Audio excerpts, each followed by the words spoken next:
12,000 years ago, a teenage girl ventured into a cave system in what is now the Yucatan Peninsula seeking water. She moved through dark passages along an upper ledge in a chamber called Hoyo Negro, Spanish for black hole.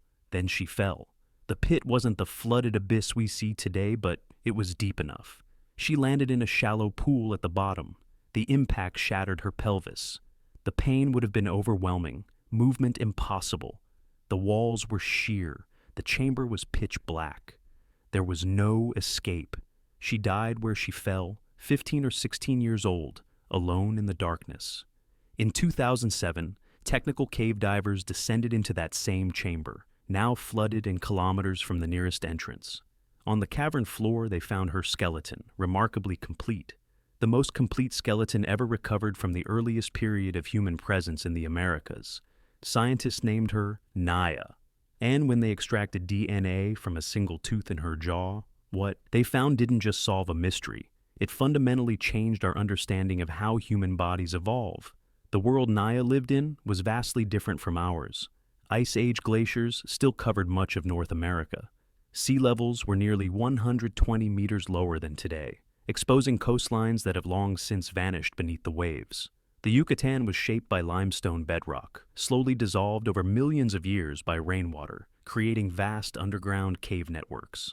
During dry periods, these caves became critical sources of fresh water. Humans and animals were drawn to them, but they were also deadly. Naia wasn't alone in that cave. Over centuries, animals fell into the same trap. Giant sloths, bears, other predators, all lured by water or chasing prey into darkness. Their bones accumulated on the cavern floor, sealed away from the surface world, untouched for millennia. Scientists studied Naia exactly where she lay underwater before carefully recovering her.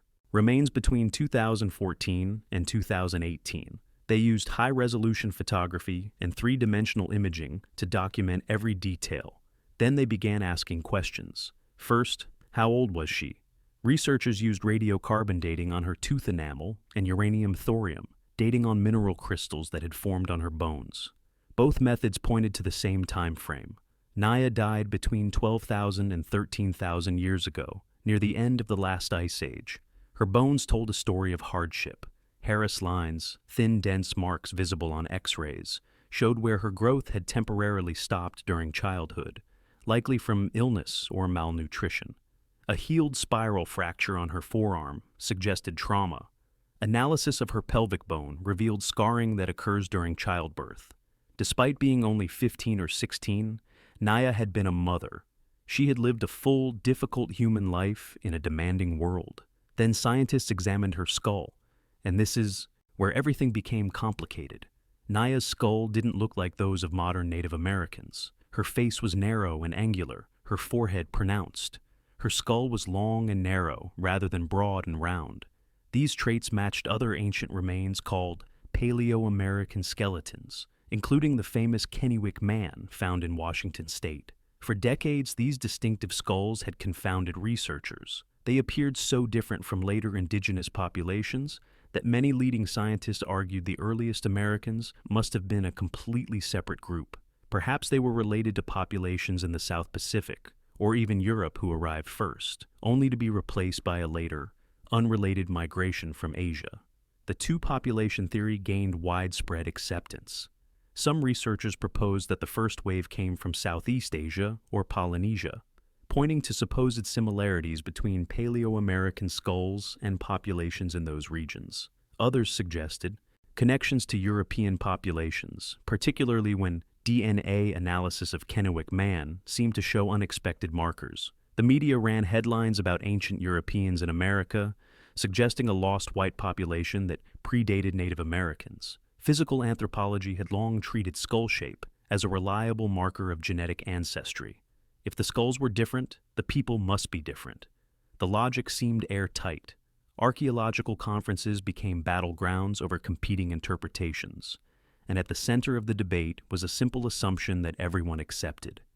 Distinctive skull shapes meant distinctive ancestries. Naia was about to prove all of them wrong. DNA doesn't survive easily in warm, wet environments like the Yucatan. After 12,000 years underwater, any genetic material would be degraded into scattered fragments.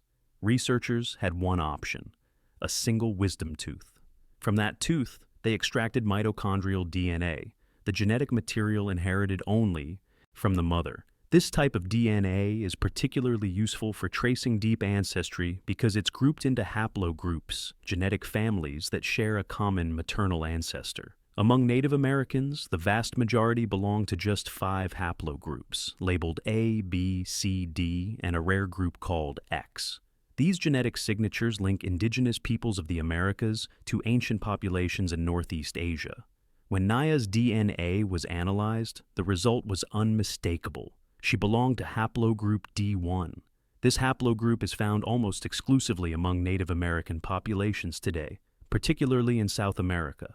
Despite her ancient-looking skull, Naia was genetically Native American. She wasn't part of a lost population. She wasn't from the South Pacific or Europe. She was an ancestor of the very people whose skulls looked nothing like hers.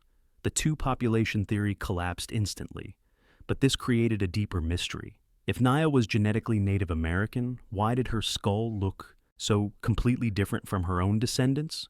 Scientists had assumed skull shape was rigid, locked in by ancestry, unchangeable across generations. They thought robust ancient skulls meant separate bloodlines. Naia proved them wrong.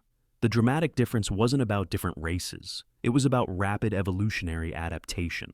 Skull shape, researchers now understand, is highly plastic. It changes based on what we do. Naia and her people were hunter-gatherers eating tough, gritty, unprocessed foods.